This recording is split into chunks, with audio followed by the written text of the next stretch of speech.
Okay, you're all here. So this box over here has a green and a blue particle, and they represent pollen grains. And the red balls represent water molecules. And I know they should be Mickey Mouse with ears. You might want to change it to But midday. this is easier. And every time they touch, they give off a ping.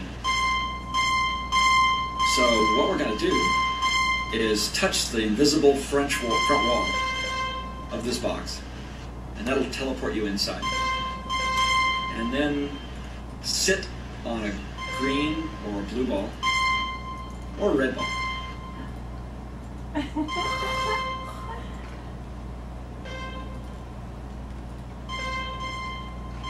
So go ahead and sit and take a ride.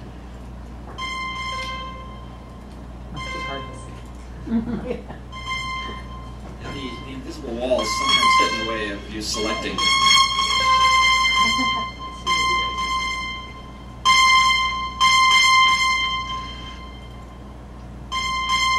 There we go.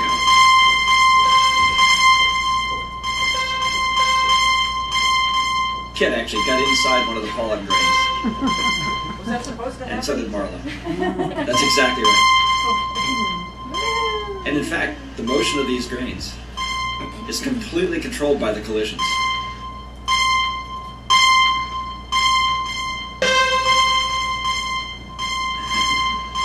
If you go into mouse sick, this exhibit can actually make you sick. It's called simulator sickness, because your eyes are telling you that you're rotating, but you're not. Your inner ear is telling you you're not. And that's what causes motion sickness. You know, this is Second Life at lunch. And Right. good combination. Oh, sorry.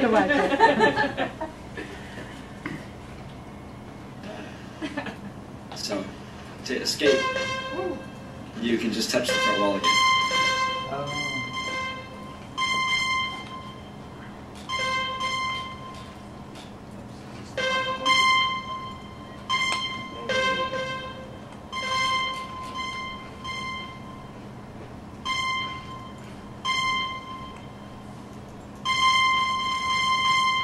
And then over here is the science.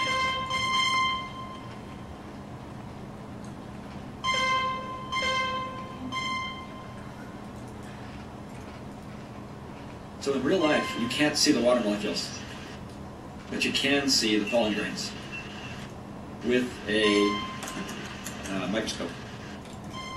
And so scientists in the late 1800s were doing that.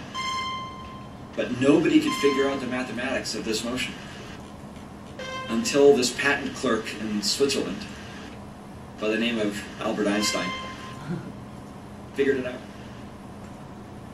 And in fact, in the end of the 1800s, it was known by chemists that the atomic theory could be used to explain almost all of chemistry. But the chemists didn't believe in atoms because they were too small to be seen.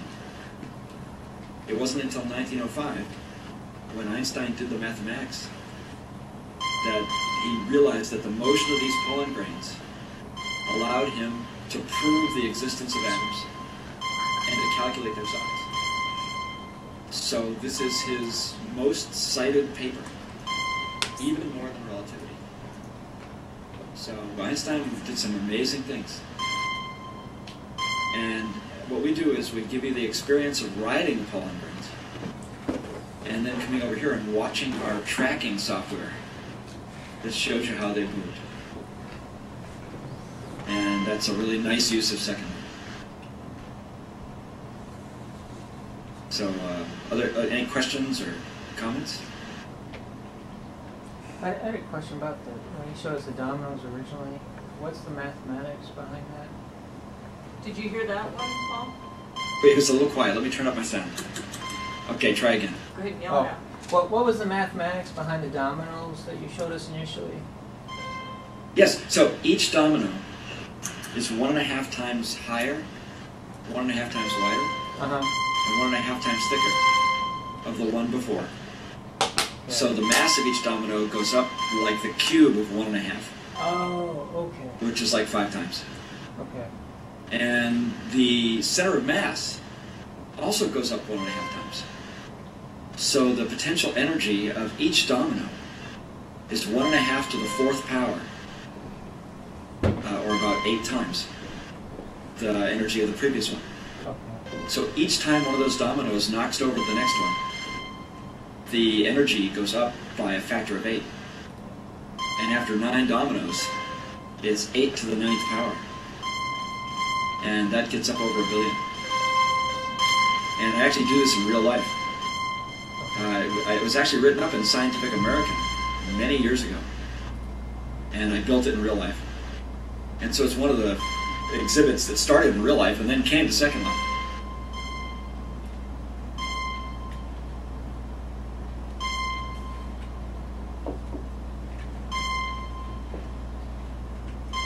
And any other questions, or should I take you to number 5? I think we're ready for number 5. Okay, so here we go to number 5. Does everybody have number 5?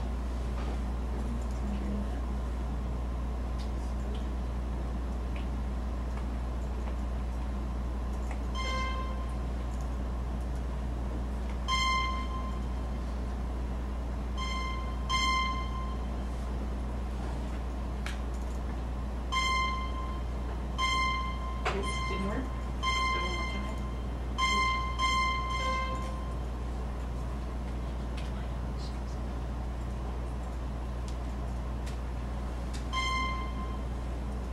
I'll record you there when I get there. Here we go. There she is. Welcome.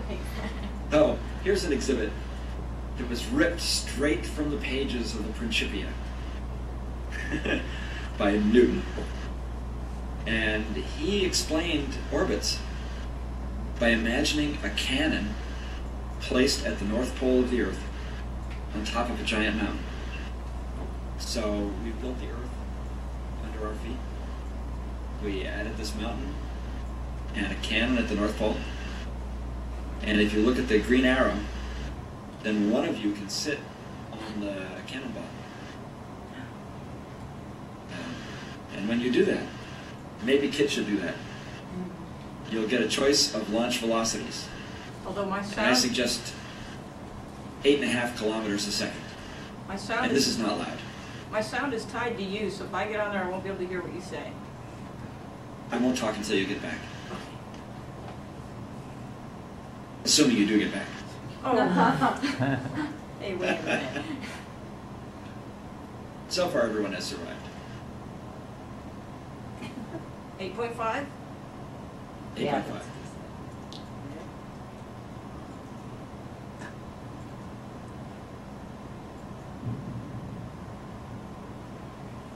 Those of us that are here on the platform, you can look behind you at the Earth globe. It's again. Nice sound.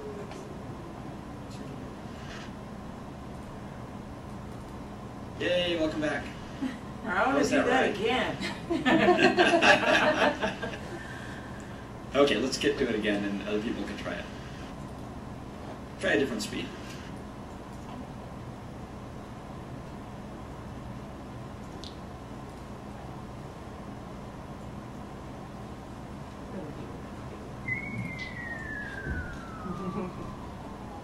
Which, oh, Higher speed.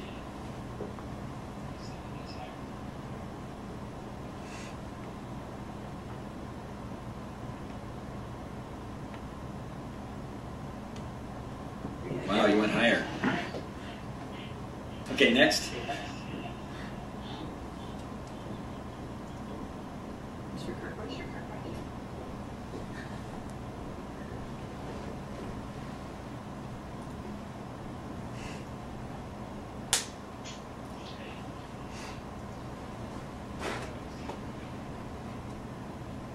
So we get this is exactly taken from Bruce Portugal. And so it's 1600s. So the Jewish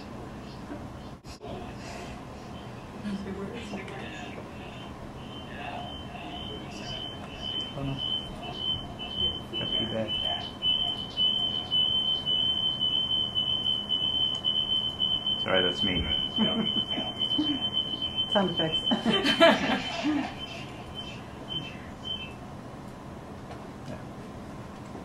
Let's see you get back.